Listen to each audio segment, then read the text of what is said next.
نحمده ونصلي ونسلم على رسوله الكريم اما بعد فاعوذ بالله من الشيطان الرجيم بسم الله الرحمن الرحيم والسابقون الأولون من المهاجرين والأنصار والذين اتبعوهم بإحسان رضي الله عنهم ورضوا عنه صدق الله مولانا العظيم وصدق رسوله النبي الكريم الأمين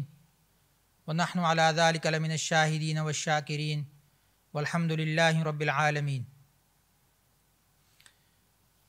معزز ناظرین کرام، السلام علیکم ورحمۃ اللہ وبرکاتہ۔ آج رمضان المبارک کا 9واں روزہ ہے اور ہم الحمدللہ پیام قرآن کے حوالے سے 11ویں پارے کی ابتدا کر رہے ہیں۔ یہ پارہ جس رکوع سے شروع ہوتا ہے اس کی آیات میں نے آپ کے سامنے تلاوت کی۔ السابقون الاولون من المہاجرین والانصار، کہ اللہ رب العزت نے یہاں پر پہل کرنے والوں کی فضیلت بیان فرمائی ہے کہ نبی کی دعوت پر، نبی کے بلاوے پر کون سب سے پہلے آتا ہے۔ اللہ رب العزت کی طرف سے جب کوئی حکم آ جائے، نبی کریم صلی اللہ علیہ وسلم کی طرف سے جب کوئی بلاوا آ جائے، تو اس وقت اپنے سارے تقاضوں کو پیچھے چھوڑ کر، اپنے سارے دنیاوی کاموں کو پس پشت ڈال کر، کون اللہ کے راہ میں سب سے پہلے اپنے آپ کو پیش کرتا ہے؟ تو یہ وہ صحابہ کرام کی وہ جماعت تھی جنہوں نے اولین طور پر نہ صرف اسلام قبول کیا بلکہ اس کے بعد آنے والے تمام احکامات میں اپنے آپ کو پیش رکھا۔ یہ وہ اول مہاجرین کی جماعت ہے کہ جنہوں نے پہلی ہجرت کی اور اس کے بعد پھر دوسری ہجرت کی۔ اور اسی طرح نصارہ کے بارے میں بھی انصار کے بارے میں بھی کہا، والسابقون الاولون من المہاجرین والانصار، کہ جو نصرت کرنے والے تھے۔ مدینہ شریف میں جن لوگوں نے مسلمانوں کی پہلی ہجرت کا استقبال کیا اور ان کو رہنے کے لیے گھر دیے، ان کو اپنے کاروبار میں حصہ دیا، نبی کریم صلی اللہ علیہ وسلم نے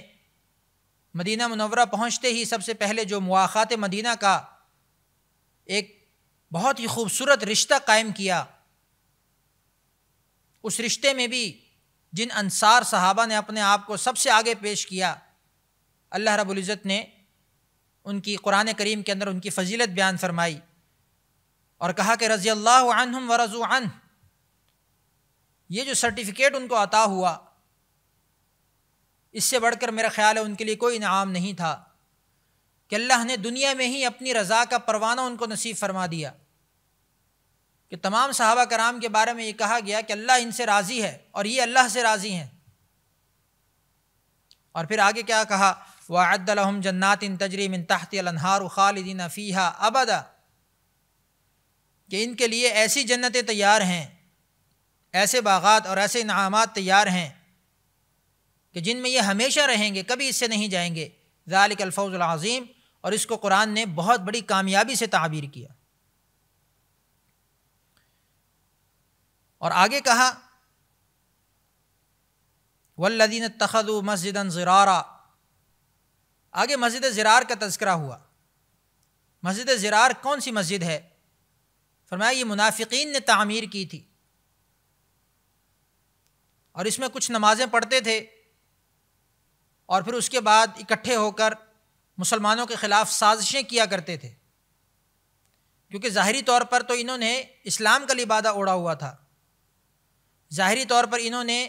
مسلمانیت کا لبادہ اوڑھا ہوا تھا، لیکن حقیقت میں چونکہ یہ کفار کے ساتھ ملے ہوئے تھے، ان کے دل کافر تھے، ان کے دلوں میں مرض تھا، اس وجہ سے وہاں بیٹھ کر یہ پھر اپنے اس مرض کو استعمال کرتے تھے اور مسلمانوں کے خلاف سازشیں بنا کرتے تھے۔ تو نبی کریم صلی اللہ علیہ وسلم کو وحی کے ذریعے اس بات کی اطلاع دی گئی اور اپنے بننے کے چند روز بعد ہی اس کو گرا دیا گیا کہ اللہ کے نبی نے فرمایا کہ یہ مسجد نہیں ہے، یہ مسجد زرار ہے۔ زرار کا معنی، یہ زرار ضرر سے ہے، کہ نقصان پہنچانا، تکلیف پہنچانا، یہ مسلمانوں کو تکلیف اور نقصان پہنچانے کے لیے بنائی گئی ہے، اس لیے اس کو گرا دو۔ تو اسی سے علماء نے ایک اشارہ بیان فرمایا کہ دنیا میں جب بھی کوئی بھی مسجد تعمیر ہوتی ہے تو اس کا حقیقی مقصد صرف اور صرف اللہ کے کلمے کا احیاء ہے، اللہ کے دین کی سربلندی ہے، اللہ کے احکامات کی پابندی ہے۔ اگر خدا نہ خواستہ اس کے علاوہ کسی بھی مسجد کی تعمیر کا کوئی بھی اور ایسا مقصد ہے جو دین اسلام سے ہٹ کر ہے، جو شریعت سے ہٹ کر ہے، جو کسی دنیاوی فائدے کے لیے استعمال ہو رہی ہے، تو فرمایا کہ اس کی بناوٹ میں بھی غور کرنا چاہیے، اس کے مقصد میں بھی غور کرنا چاہیے کہ کہیں یہ مسجد زرار کے نقش قدم پر تو نہیں ہے۔ تو اس لیے اپنی تمام مساجد کے مقاصد میں ان چیزوں کو ضرور سامنے رکھنا چاہیے۔ اور اللہ رب العزت نے ارشاد فرمایا لا تقم فیہ ابدا، آپ اس مسجد کے اندر کبھی مت کھڑے ہوئیے، لمسجد اسس علی التقوی من اول یوم حق فیہ، بلکہ اس کے مقابلے میں جو دوسری مسجد ہے یعنی مسجد نبوی، بعض مفسرین کرام نے یہ جو لمسجد اسس علی التقوی اس کا مصداق مسجد نبوی کو قرار دیا ہے کہ وہ مسجد جس کی بنیاد تقوی پر رکھی گئی، جس کی بنیاد پرہیزگاری پر رکھی گئی، اس مسجد میں آپ کھڑے ہوں، اس مسجد میں آپ جائیں۔ جبکہ دیگر مفسرین نے اس جیسے کہ جس میں حضرت ابن عباس رضی اللہ تعالیٰ عنہ وغیرہ بھی شامل ہیں، انہوں نے کہا کہ اس مسجد سے مراد مسجد قباء ہے کہ جو مدینہ منورہ میں آتے ہی سب سے پہلی مسجد تعمیر کی گئی۔ اس کے بعد اگلے رکوع کے اندر اللہ رب العزت نے فرمایا ان اللہ اشترى من المؤمنین انفسهم واموالهم بان لهم الجنہ۔ کیا ہی خوبصورت آیت ہے۔ اللہ رب العزت فرماتے ہیں کہ اللہ نے مومنین کو، مومنین کی جانوں کو اور ان کے مالوں کو جنت کے بدلے میں خرید لیا ہے، کہ اب ہماری جان اور ہماری مال اب یہ اللہ کی ملکیت ہے، اس کے بدلے میں اللہ رب العزت ہمیں جنت عطا فرمائیں گے۔ اب اس ملکیت کا کیا مطلب ہے؟ جیسے دنیاوی ملکیت ہوتی ہے کہ ہم کوئی چیز کسی کو دے دیتے ہیں، بلکہ اس ملکیت کا مطلب یہ ہے کہ اب ہم نے اپنے مال کو اور اپنی جان کو اللہ کے راستے میں ہی خرچ کرنا ہے۔ اب یہ ہم نے اللہ کے ہاتھ میں دے دیے، مطلب یہ کہ اب اللہ کی مرضی کے مطابق اس کو استعمال کرنا ہے، جس چیز پر جس کا قبضہ ہوتا ہے اسی کے مطابق، اسی کی مرضی کے مطابق اس کو استعمال کیا جاتا ہے۔ اب ہم میں سے ہر مومن جو بھی اپنے آپ کو مومن کہتا ہے یا جو بھی مومن کی شرائط پر پورا اترتا ہے، اس آیت کی روح سے وہ اللہ کی ملکیت میں ہے، ہمارا تو سودا ہو چکا ہے، ہماری جانوں کا، مالوں کا جنت کے بدلے میں سودا ہو چکا ہے، ہمیں جنت ملنی ہے، اس کے بدلے میں ہم نے اپنی قیمت ادا کرنی ہے۔ تو اس نظریے کے ساتھ اور اس اپروچ کے ساتھ اپنی زندگی کو گزاریں کہ ہمیں جو جنت ملنی ہے اس کا سودا ہو چکا ہے اور ہم نے اپنی جان اور مال کو اسی جنت کے راستے میں خرچ کرنا ہے۔ اور آگے اللہ نے کیا فرمایا، اس کا ایک راستہ بیان فرمایا یقاتلون فی سبیل اللہ فیقتلون ویقتلون،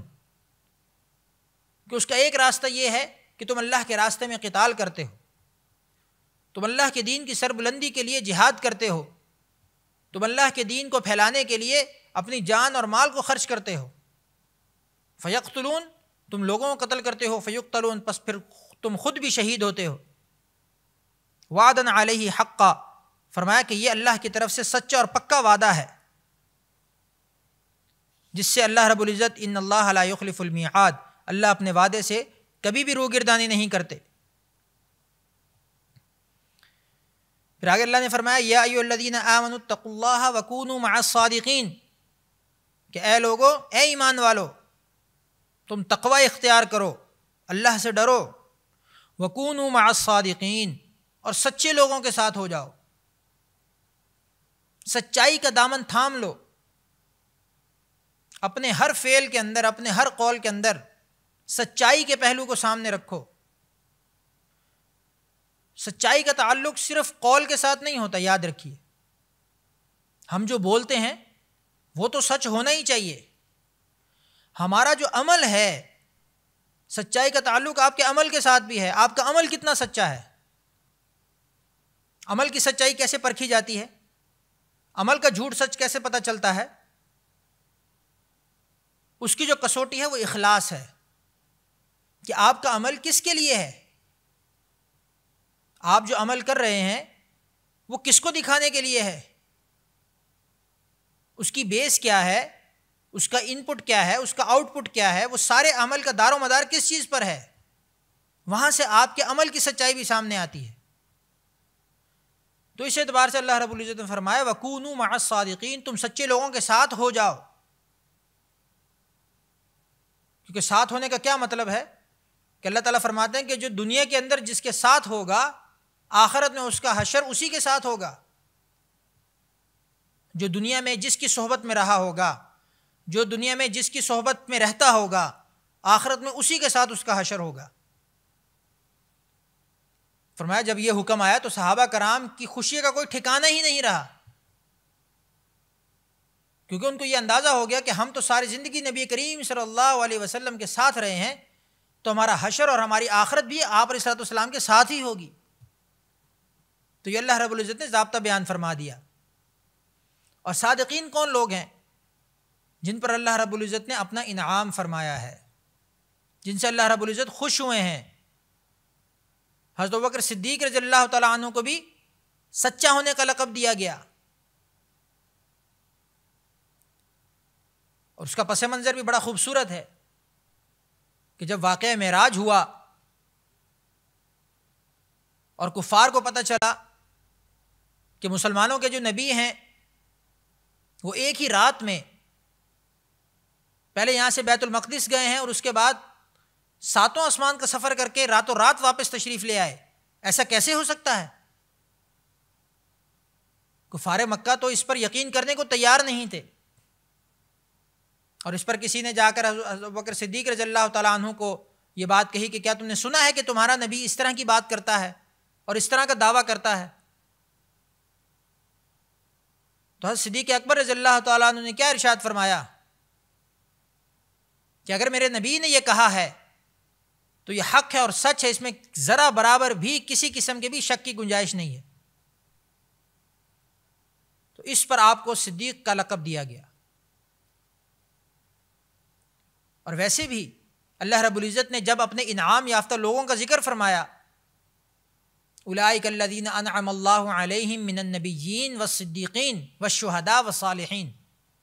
تو وہاں نبیوں کے بعد صدیقین کا ذکر ہوا۔ تو اس صدیقین کا الگ سے ذکر کرنے کی کیا حکمت ہے، کیا ضرورت تھی؟ کیونکہ وہ تو صالحین کے زمرے میں بھی آ سکتے ہیں کہ جو نیک اعمال کرتے ہیں، لیکن اس میں سچے آدمی کی فضیلت کو بیان کرنا مقصود تھا، سچ کی فضیلت کو بیان کرنا مقصود تھا کہ آپ کے دنیاوی معاملات میں یا دینی معاملات میں یا گھریلو معاملات میں، کسی بھی قسم کے معاملات میں آپ کے قول و عمل کی سچائی کس قدر اہمیت رکھتی ہے، آپ کے معاشرے کے سدھار میں یہ سچائی کتنی اہمیت کی حامل ہے، میں اور آپ سمجھ سکتے ہیں کہ آج جہاں ہر طرف جھوٹ کا دور دورہ ہے اور اس جھوٹ سے کتنے فساد مچتے ہیں، یہ بھی میرے اور آپ سے جو ہے وہ کوئی پوشیدہ نہیں ہے۔ حدیث مبارکہ میں آتا ہے کہ ایک شخص آئے کہ یا رسول اللہ مجھ سے بہت گناہ ہوتے ہیں، میں کیا کروں کہ مجھ سے سارے گناہ چھوٹ جائیں؟ تو اللہ کے نبی نے یہ نہیں کہا کہ سارے گناہ چھوڑ دو گے تو چھوٹیں گے یا توبہ کر لو، کیا کہا؟ ایک گناہ چھوڑ دو، ایک گناہ چھوڑ دو اور پھر دیکھو کیا ہوتا ہے، جھوٹ بولنا چھوڑ دو۔ تو ایک جھوٹ بولنا چھوڑا تو اللہ نے اس کی برکت سے سارے گناہ آہستہ آہستہ چھڑوا دیے کہ اب اگر کوئی پوچھے گا کہ تم نے نماز نہیں پڑھی تو جھوٹ تو بول نہیں سکتا، شرمندگی ہوگی، سچ بولوں گا تو۔ کوئی پوچھے گا شراب پی ہے کہ نہیں پی تو جھوٹ بولوں گا تو شرمندگی ہوگی، اس لیے پینا چھوڑ دیا۔ تو اس طرح کرتے کرتے صرف جھوٹ کو چھوڑنے سے تمام برائیاں چھوٹ گئیں۔ تو اس اعتبار سے سچ کی اتنی فضیلت اور اتنی اہمیت کے ساتھ اس کو ذکر کیا گیا۔ پھر آگے اللہ رب العزت نے ارشاد فرمایا لقد جاءکم رسول من انفسکم عزیز علیہ ما عنتم، سورہ توبہ کی آخری آیات اور بہت ہی افضل آیات ہیں کہ اللہ رب العزت فرماتے ہیں کہ تم میں ایک رسول آیا ہے من انفسکم، جو تمہارے میں سے ہی ہے، حریص علیکم بالمؤمنین، تم پر حریص ہے، یعنی کہ تمہارے ایمان کے بارے میں، تمہارے نیک اعمال کے بارے میں وہ حرص کرتا ہے۔ فقل حسبی اللہ، پس کہا کہ حسبی اللہ، آپ کہہ دیجئے، اللہ فرماتے ہیں کہ اے نبی آپ کہہ دیجئے کہ مجھے تو میرا اللہ کافی ہے، وہ اللہ جس کے علاوہ کوئی معبود نہیں، اسی پر میرا بھروسہ ہے، وہو رب العرش العظیم، جو عرش عظیم کا رب ہے۔ تو توکل کا حکم دیا گیا کہ اللہ کی ذات پر توکل کیا جائے، اللہ کی ذات پر بھروسہ کیا جائے۔ اللہ پاک نبی کو سکھا رہے ہیں کہ آپ اس طریقے سے کہیے، تو نبی کو کہنا حقیقت میں امت کو کہنا ہوتا ہے، تو امت کو کہا جا رہا ہے کہ آپ توکل اختیار کیجئے، اللہ پر بھروسہ کریں۔ ٹھیک ہے، دنیا اسباب کی جگہ ہے، اسباب کو اختیار کریں، لیکن حقیقت میں نتائج کا جو بھروسہ ہے وہ اللہ کی ذات پر ہو، نتیجہ اللہ کی ذات پر چھوڑ دیا جائے، اور اسباب کو بھی اس لیے اختیار کیا جائے کہ اللہ کا حکم ہے اسباب کو اختیار کرنا۔ کچھ لوگ اس میں مزید افراط و تفرید کی طرف چلے جاتے ہیں، وہ بھی غلط ہے۔ کچھ لوگ صرف اسباب پہ ہی تکیہ کیے رکھتے ہیں، اسباب کو ہی اختیار کرتے ہیں اور انہی کے پیچھے لگے رہتے ہیں اور کہتے ہیں کہ اسی سے ہوگا، تو تکوینی اعتبار سے کبھی ہو بھی جاتا ہے اور کبھی نہیں بھی ہوتا۔ اور کچھ لوگ دوسری طرف سے انتہا کو پہنچ جاتے ہیں کہ بالکل اسباب کو اختیار کیے بغیر اللہ کی ذات پر توکل کرتے ہیں، اس کی بھی ممانعت ہے۔ حدیث میں آتا ہے کہ پہلے اونٹ کے پاؤں میں رسی باندھو حفاظت کے لیے اور پھر اللہ پر بھروسہ کرو۔ ہم یہ نہیں کہ دکان کھلی چھوڑ کر اور ہر چیز کھلی چھوڑ کر اور کچھ بھی چیز جو مال جائیداد جو بھی قیمتی چیزیں ان کو کھلا چھوڑ کر صرف اللہ پر توکل کر کے چلے جائیں، ایسا نہیں ہوتا، بلکہ اپنی طرف سے اسباب بھی اختیار کرنے ہیں، حفاظت کے جتنے اسباب ہیں وہ بھی اختیار کرنے ہیں، لیکن اس کے بعد اللہ پر بھروسہ کرنا ہے۔ تو یہ وہ توکل ہے جس کو سکھانا مقصود ہے۔ اس کے بعد آگے سورہ یونس شروع ہو رہی ہے۔ سورہ یونس جیسا کہ اس کے نام سے ظاہر ہے کہ اس میں حضرت یونس علیہ السلام کا تذکرہ ہے، اور یہ سورت بھی حروف مقطعات میں سے شروع ہو رہی ہے، الف لام را۔ اس سے پہلی سورت بھی اسی حرف سے شروع ہوئی، اس کے بعد والی صورتیں بھی، سورہ ہود بھی اسی سے شروع ہو رہی ہے۔ تو اس سورت کے اندر اللہ رب العزت نے شروع میں اپنی قدرت کو بیان فرمایا، ان ربکم اللہ الذی خلق السماوات والارض فی ستۃ ایام ثم استوى علی العرش، کہ اللہ فرماتے ہیں کہ تمہارا رب وہ ذات ہے کہ جس نے زمین اور آسمان کو 6 دنوں میں پیدا کیا اور پھر وہ عرش پر مستوی ہوا، اور پھر وہیں سے وہ تمام امور کی تدبیر کرتے ہیں۔ اور پھر آگے مومنین کی صفات بیان فرمائیں کہ مومن کون لوگ ہیں، کہ وہ لوگ جو ایمان لائے اور نیک اعمال کیے، ان کو ان کے رب نے ایمان کی طرف ہدایت دی، تو ان کے لیے باغات ہیں اور جنت کے انعامات ہیں۔ پھر اگلے رکوع کے اندر اللہ رب العزت نے ارشاد فرمایا، فمن اظلم ممن افترى على الله كذبا او كذب بآياته انه لا يفلح المجرمون، کہ سب سے ظالم شخص کو بیان کیا کہ ظلم کی انتہا پر کون شخص ہو سکتا ہے، فمن اظلم، اس سے زیادہ ظالم کون ہو سکتا ہے، ممن افترى على الله كذبا، جو اللہ پر جھوٹ باندھتا ہے، جو اللہ پر جھوٹی باتیں منسوب کرتا ہے اور اللہ کی آیات کو جھٹلاتا ہے، اللہ کی باتوں کو جھوٹ بناتا ہے، تو یہ سب سے بڑا مجرم ہے۔ اور اللہ فرماتے ہیں کہ مجرمین کے لیے کبھی بھی کوئی بھی کامیابی نہیں ہو سکتی، وہ کبھی کامیاب نہیں ہوں گے۔ اور اسی طرح اگلی آیت کے اندر اگلے رکوع کے اندر ارشاد فرمایا، قل من یرزقکم من السماء والارض، پھر اپنی قدرت کا بیان ہے کہ اے نبی آپ کہہ دیجئے، ان کفار سے پوچھئے، ان کو کہیے، من یرزقکم من السماء والارض، وہ کون سی ذات ہے جو تمہیں زمینوں اور آسمان میں سے رزق دیتی ہے؟ رزق کا ذمہ تو اللہ کے ذمے ہے نا. وہ لوگ بھی سمجھتے تھے کہ رزق تو آسمان اور زمین سے آتا ہے. یہ جو بت ہم نے اپنے ہاتھ سے بنائے ہیں یہ تو اپنی حفاظت بھی نہیں کر سکتے. جیسا کہ ابراہیم علیہ الصلوۃ والسلام کے واقعے سے ظاہر ہے کہ جب ابراہیم علیہ الصلوۃ والسلام نے تمام بتوں کو گرا دیا، توڑ دیا اور کلہاڑا سب سے بڑے بت کے کندھے پر رکھ دیا، تو جب قوم آئی تو پوچھا کہ یہ کس نے کیا ہے؟ فرمایا کہ دیکھ لو، جس کے کندھے پر کلہاڑا ہے اسی نے کیا ہوگا. تو یہ ان کو بھی یقین تھا کہ یہ تو کچھ نہیں کر سکتے، نہ تو سب سے بڑا بت ان کو توڑ سکتا ہے اور نہ وہ جو ٹوٹنے والے ہیں وہ اپنی خود حفاظت کر سکتے ہیں. تو اس اعتبار سے تو یہ تو کسی چیز کے مالک نہیں ہے. تو اللہ رب العزت نے فرمایا تو پھر ان سے پوچھئے کہ ان کو زمین و آسمان سے رزق کون دیتا ہے، ان کی سماعتوں کا اور ان کی بصارتوں کا مالک کون ہے؟ کون ہے جو زندہ میں سے مردے کو پیدا کرتا ہے اور مردہ میں سے زندے کو پیدا کرتا ہے؟ یعنی مرغی میں سے انڈا پیدا ہوتا ہے جو بظاہر مردہ ہے، اور مردہ زمین سے اللہ تعالیٰ فصل کو اگا دیتا ہے. تو اس سارے کا سارا نظام کوئی نہ کوئی ایسی ذات تو ہے جو چلا رہی ہے. تو اس کو ماننا، اس کو سامنے رکھنا، اس کو بڑا بنانا، اس سے ڈرنا، یہ ساری اس ذات کے تقاضے ہیں. فذالکم اللہ ربکم الحق، بس یہی وہ ذات ہے جو تمہارا رب ہے اور حق ہے. اور آگے اللہ رب العزت نے ارشاد فرمایا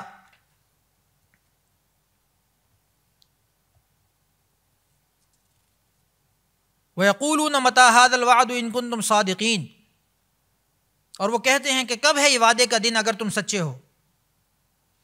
یہ آیت قرآن پاک میں کئی جگہ آئی ہے اور یہ کفار مکے کا وتیرے کے طور پر بیان کیا گیا کہ یہ بار بار ان کا یہ عقیدہ تھا کہ دنیا یہی ہے، اس کے بعد کچھ نہیں ہے. اور وہ ہمیشہ یہ سوال کیا کرتے تھے نبی علیہ الصلوۃ والسلام سے کہ جس قیامت کی تم بات کرتے ہو، جس یوم آخرت کا تم تذکرہ کرتے ہو، جس ایک دوسری زندگی کی تم ہمیں نصیحت کرتے ہو، اس کے بارے میں ہمیں باتیں بتاتے ہو، تو وہ کب آئے گی؟ وہ کب ایسا واقعہ ہوگا کہ جب ہمیں یہ ساری چیزیں ہمارے سامنے ہو جائیں گی؟ تو ہمیشہ سے اللہ کی طرف سے یہ جواب ہوتا تھا کہ اس کا وقت آئے گا، جب اس کا موقع آئے گا پھر کسی کو فرار کا راستہ نہیں ملے گا. اس لیے اس بات کو ہی تم مان لو، حق سچ کر کے تسلیم کر لو. اس میں اس طرح کی مین میخ مت نکالو، اعتراضات مت کرو. اس کا وعدہ مقرر ہے، اس کا وقت مقرر ہے، یہ اپنے وقت مقرر پر آئے گی. اس کے بعد اللہ رب العزت نے آگے فرمایا وَاتْلُ عَلَيْهِمْ نَبَأَ نُوحٍ، کہ آپ اپنی قوم کو نوح علیہ الصلوۃ والسلام کے واقعات بتائیے، ان کے بارے میں جو قرآن کے اندر ذکر ہے، جو ہم نے آپ کو بتایا وہ بتائیے، تاکہ مسلمانوں کو اس سے عبرت ہو اور کافروں کو بھی اس سے عبرت ہو. مسلمانوں کو عبرت ہوگی، اس کا مطلب یہ ہے کہ وہ جس راستے پر چل رہے ہیں اس پر مزید مستقیم ہو جائیں گے، مزید پختہ ہو جائیں گے، ایمان کی مضبوطی حاصل ہوگی. اور کافروں کو عبرت ہو تاکہ وہ اس سے ڈریں اور ان کے سامنے ایک مثال ہو کہ دیکھیں اگر اس طرح ہوا تو ہمارا انجام بھی وہی ہوگا جو قوم نوح کا ہوا تھا. تو قرآن پاک میں جب بھی پرانی قوموں کے واقعات ذکر کیے جاتے ہیں یا انبیاء کرام علیہ الصلوۃ والسلام کے واقعات کا تذکرہ کیا جاتا ہے تو ان کا مقصد یہی ہوتا ہے کہ ہر دو قوم کے لیے عبرت کا سامان ہو. اور اس عبرت کا اطلاق ظاہر ہے کہ مسلمانوں اور کافروں کے اعتبار سے الگ الگ ہوگا، جیسے کہ میں نے عرض کیا. اور اس کے بعد اللہ رب العزت نے آگے ارشاد فرمایا قُلْ يَا أَيُّهَا النَّاسُ إِن كُنتُمْ فِي شَكٍّ مِّن دِينِي فَلَا أَعْبُدُ الَّذِينَ تَعْبُدُونَ مِن دُونِ اللَّهِ وَلَكِنْ أَعْبُدُ اللَّهَ الَّذِي يَتَوَفَّاكُمْ، کہ آپ کہہ دیجئے، نبی کو کہا جا رہا ہے کہ آپ کہہ دیجئے کہ اگر تم میرے دین کے بارے میں کسی بھی شک میں ہو تو مت عبادت کرو تم ان لوگوں کی جو عبادت کرتے ہیں اللہ کے علاوہ کسی اور کی، لیکن تم عبادت کرو اللہ کی، لیکن میں عبادت کرتا ہوں اللہ کی جس کے پاس مجھے لوٹ کر جانا ہے۔ تو اللہ رب العزت کی طرف سے یہ کہا گیا بار بار کہ آپ لوگوں کو ڈرائیے، لوگوں کو میری ذات کا تعارف کروائیے، لوگوں کو یہ بتائیے کہ میری ذات کیا ہے، اور اس کے بعد بھی اگر لوگ میری طرف نہیں آتے، میری بات کو نہیں مانتے، تو پھر اس کے بعد آگے اللہ کا جو نظام ہے، تکوینی نظام، وہ چلتا ہے۔ اور پھر اگر کبھی معجزے کی ذکر ہوتا ہے، کسی معجزے کی فرمائش کی جاتی ہے، تو اللہ کے حکم سے نبی کے ہاتھ پر اس کا بھی ظہور ہوتا ہے، اور اگر اس کے بعد بھی وہ امت نہیں مانتی تو پھر اللہ تعالیٰ کی طرف سے حجت تام ہو جاتی ہے اور پھر عذاب آتا ہے۔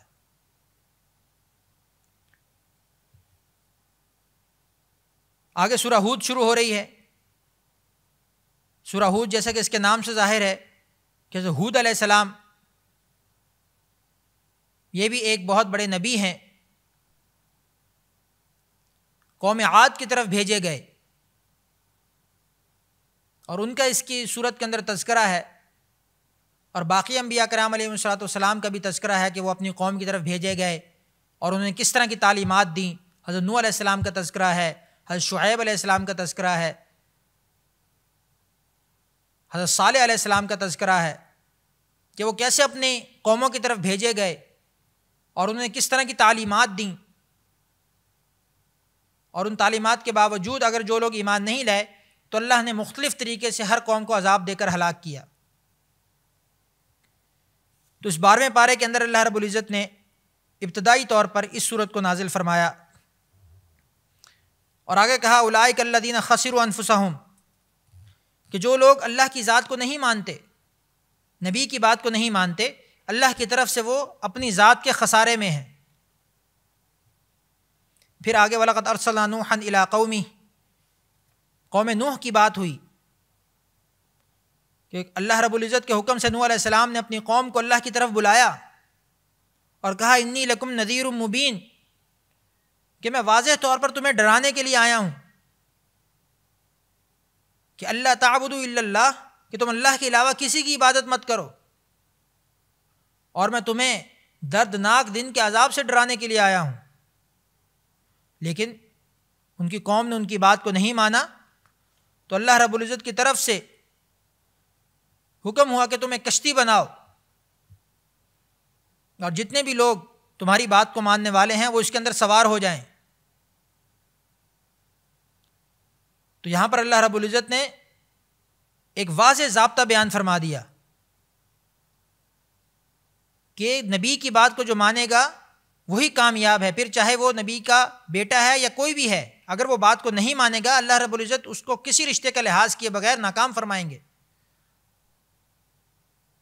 وَنَادَى نُوحٌ ابْنَهُ وَكَانَ فِي مَعْزِلٍ يَا بُنَيَّ ارْكَب مَعَنَا وَلَا تَكُن مَعَ الْكَافِرِينَ، کہ نوح علیہ السلام نے جب اپنے بیٹے کو پکارا اور کہا کہ تم میرے ساتھ آ جا، کافروں کے ساتھ مت مل، لیکن اس نے اس بات کو نہیں مانا، نہیں سمجھا، اور کہا سآوی الی جبل یعصمنی من الماء، کہ میں تو پہاڑی پر چڑھ جاؤں گا، پانی آئے گا، طوفان آئے گا تو میں تو پہاڑی پر چڑھ جاؤں گا، میں وہاں سے بچ جاؤں گا۔ تو نوح علیہ السلام نے فرمایا کہ آج کے دن اللہ کے حکم کے بغیر کوئی کسی چیز سے نہیں بچ سکتا۔ لا عاصم اليوم الا من امر اللہ، لا عاصم اليوم من امر اللہ الا من رحم، کہ جس پر اللہ رحم کرے گا وہی بچے گا۔ وحال بینہم الموج، اور پھر ان دونوں کے درمیان میں موج آ گئی، فکان من المغرقین، اور وہ غرق ہونے والوں میں سے ہو گیا۔ تو اللہ نے کلیئر ضابطہ بیان فرما دیا کہ اللہ کے ہاں کامیابی کا معیار صرف اور صرف دین ہے، کوئی رشتہ داری، کوئی اقربا پروری، کوئی اس طرح کی چیز اس کے درمیان میں حائل نہیں ہو سکتی، اس ضابطے کے درمیان میں، چاہے وہ نبی کا بیٹا ہے، چاہے نبی کی بیوی ہے، چاہے نبی کے رشتہ دار ہیں، دین پر نہیں ہیں، اللہ کے نزدیک ناکام ہیں۔ اور کامیابی کا معیار بھی یہی کہ چاہے وہ دنیا کے کسی بھی طبقے سے تعلق رکھنے والا ہے، اگر وہ دین کے راستے پر ہے اللہ پاک اسے کامیاب فرمائیں گے۔ اللہ رب العزت سے دعا ہے کہ اللہ رب العزت ہمیں اپنے احکامات پر چلنے کی توفیق عطا فرمائے اور رمضان المبارک کے تمام فیوز و برکات حاصل کرنے کی توفیق عطا فرمائے۔ وآخر دعوانا ان الحمد للہ رب العالمین۔